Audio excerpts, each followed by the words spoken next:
The very first tip I've got is about embracing the suck. I don't know who's on the other side of the camera. I'm afraid of the judgment, but I need to practice until there is a comment also that arrives and you understand that on the other side of the camera is not a camera anymore, it's people that are listening. What if it's not your camera? What if it's something that possibly is worse than that? Is the fear of not being good enough. And no one is ever going to be perfect. But what I knew that I had was something special. The moment it doesn't scare you, it means that it's not a challenge. It's not a challenge. The way I see it is like you need to go and grab the proof that you are good enough. Because telling yourself you are, it's not gonna be enough. When I started recording video, I felt like Sheldon in Fun with Flags. Hello, I'm Dr. Sheldon Cooper. Welcome to Sheldon Cooper Presents Fun with Flags.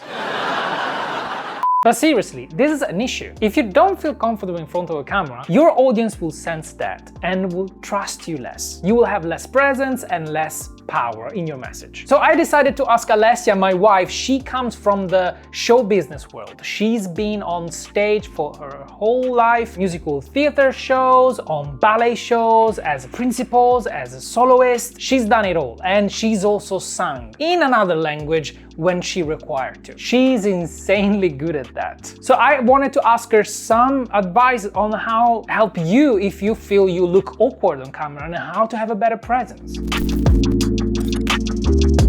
If I think of you and how far you've come with your way of presenting yourself on camera, I'm thinking my coaching clients, they have some thoughts and they're a little bit afraid on presenting themselves. They don't know how to present themselves on camera. And I know because you come from the musical theater world, you've been on stage for the majority of your life. You know how to look radiant and big under the spotlight. Then after transitioning into video, you've learned how to translate that skill into video. What tips can you give to somebody that just bought the camera because been reading reviews on which camera to use for YouTube? Now they need to record stuff and they feel insecure. They don't feel they look good on camera. What tips have you got for them? That's interesting. The very first tip I've got is something that you've just mentioned is about embracing the suck. There is a moment whenever you start, you don't know what you're doing. You don't know what you're talking about. You don't know. It's almost, and this has happened because I still remember when I did my very first show of musical theater. I got the job. I was a 19-year-old ballerina that just came out of school, and I said, okay, I've never done musical theater.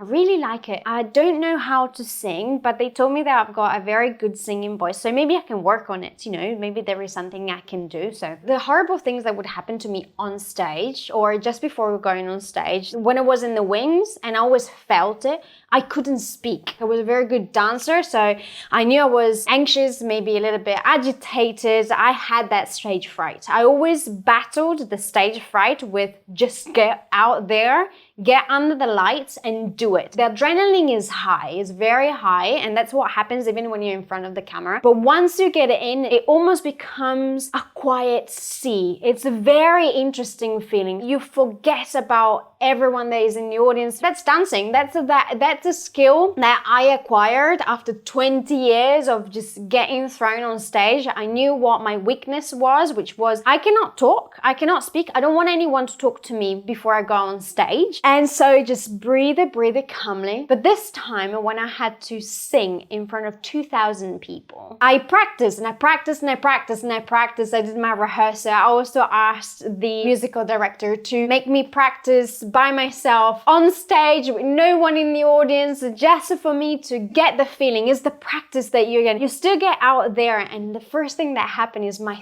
throat it closed. So it just came out with this squeaking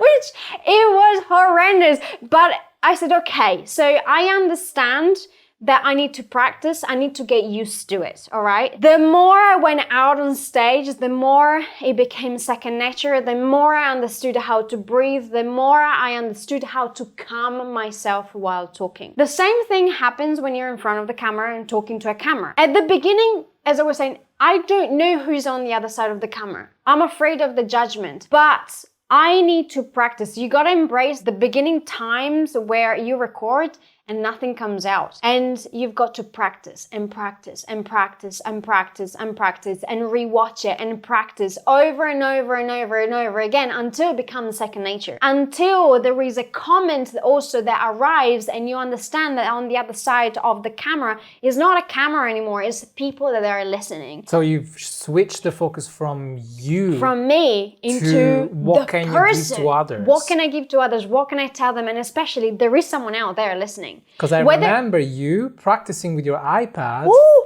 it was making hard. videos like this, and I would come back home and check They were atrocious. I couldn't even think about a topic to talk about. It's almost like press record blank. The white canvas syndrome or but white I noticed paint. the switch there, because when we started having actual topics, actual video titles, you started thinking, okay, this is what I'm doing. This is my mission. This is my mission. I've got for it. responsibilities. I need to teach these people. I need to be their leader. The moment that you understand that you need to lead people, you need to grab them by the hand and take them over to a path and lead them through a path, there is no time for you to be aware about anyone that is going to judge you. You're not aware about your fears. You don't have fears anymore. You know that whatever you're going to say is going to help someone. There's power. That is way more important, and that's way more powerful than thinking, oh, I'm so worried and afraid. But the very first stage is practice, practice, practice, practice until it becomes natural, until it becomes part of you, until you can talk and talk and talk for hours. That is the best advice I can do. But the question I had that is very related to the fear of the camera. What if it's not the fear of camera? What if it's something that possibly is worse than that?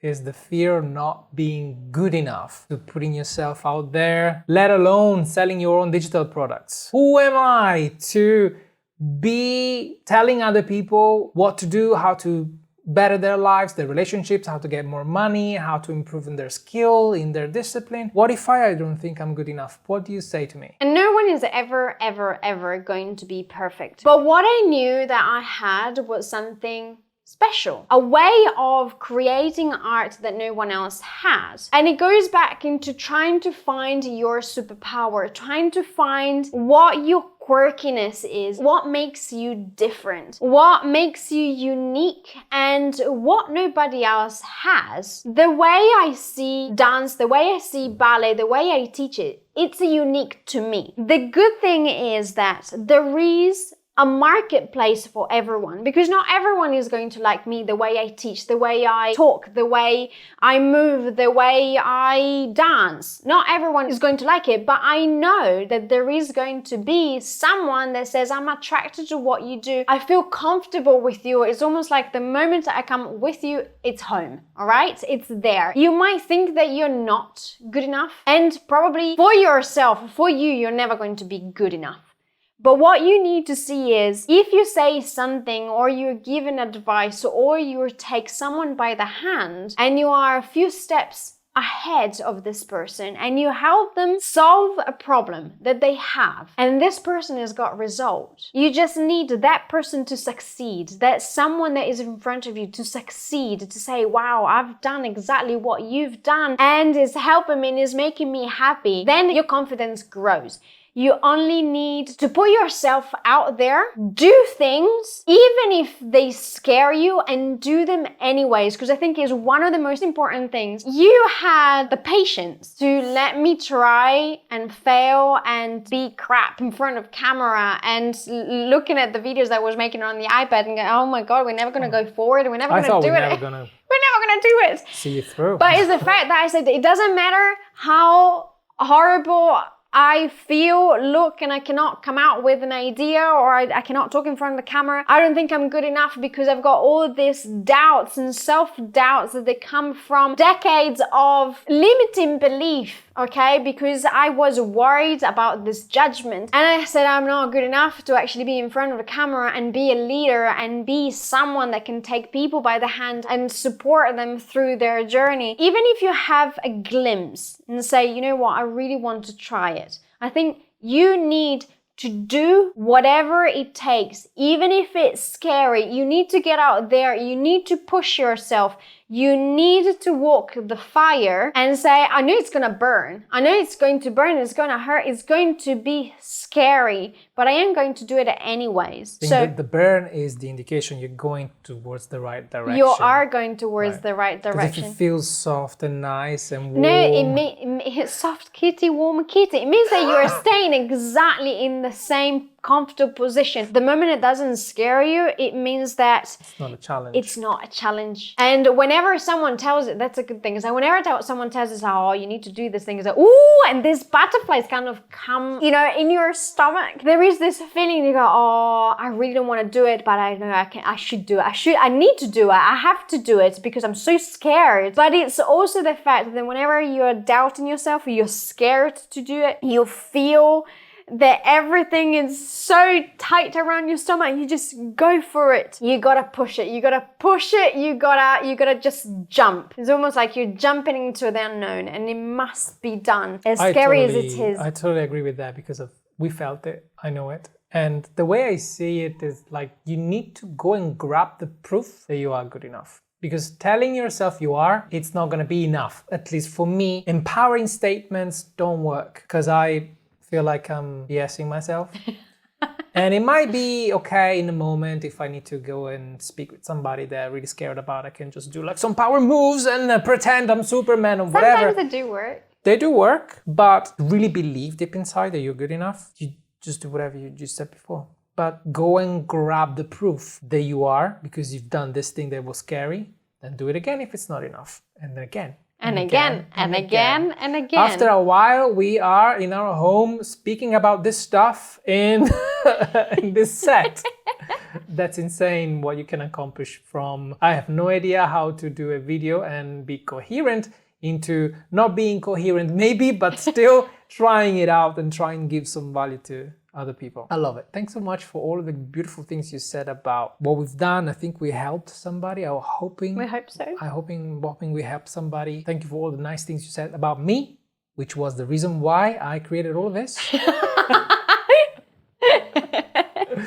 I literally cannot wait for what's coming next. I know there is going to be a big chapter of our life coming up, especially if we start it here, we start it together. And I look forward to it. I look forward to every up and downs that is going to come our way. Thank you for having me and thank you for it's a pleasure. The fun times. And again, and high five. High five. Always. I am so curious to also hear about what our watchers think about this. And if you've got any specific questions for the next show, leave it in the comments. There is something else that you could do apart from controlling the way you feel and look. There is another step for you to look so much better on camera, and it's got to do with your lighting. And if you've got no idea how to make your set look amazing, guess what? I did a video where I explain how to use what you have already in your room and make it look fantastic for you. So your next videos will stand out from the crowd. Here's the video, watch it right now. Oh, Jean. Jean. I gotta look at it. This is how to stop looking awkward on camera. Surely I don't know anything about that. Yay! Let's do it again, shall we?